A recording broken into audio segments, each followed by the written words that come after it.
मग असं मला एक सांग, जे मुली फक्त मुलांसाठी करतात, एक गोष्ट जेस्चर वाईज. हा हा आमचा सायलेन्स जो आहे. ते पुरुष असा विचार करतात म्हणून ते असे आहेत का? पण तुम्हाला जास्त एक्सप्रेसिव्ह होण्याची गरज आहे. आपण त्यांच्या जास्त जवळ आहोत तर आपण का नाही सेलिब्रेट करत? तुमच्या पण अपेक्षा असतील ना की आम्हाला पण पाहिजे काहीतरी.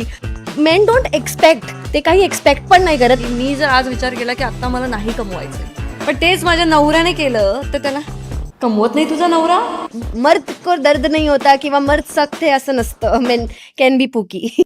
आता मला विचारशील तर माझ्या नवऱ्याने मला बऱ्याच वेळेला फुलं दिली आहेत, पण मी आता मला रिअलाइज झालं की मी नाही कधी त्याला दिलंय फुल. एक्झॅक्टली. एक दिवस मध्ये असं नाही बोलू शकत की आता तू सगळं सांग, तू सांग. ते every day should be celebrated.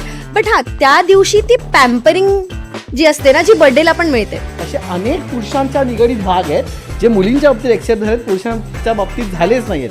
पण त्याच्यावर रिॲक्ट पण तुम्ही नीट व्हायला पाहिजे. ठीक आहे, एवढं पण हे होऊ नका. जसं त्याच्यामुळेच तुमचा मेन्स डे मागे राहतो ना, तो त्याचं कारण ते आमच्या ह्याच्यावरनं तुला वाटत नाही की आम्ही पुरुषांना त्रास देणाऱ्या बायका आहोत असं तर तुला दिसलं नाहीये. असं काय अजिबात वाटतंय, देत असतील, प्रॉपर देत असतील, मी पण देत असेल. आता कृणाल इथं बसवत समजेल. I am very excited. कधी लग्न करतेस? तुला चांगलं ऐकायचं की वाईट ऐकायचं, काय ऐकायचं? मला खरं आहे.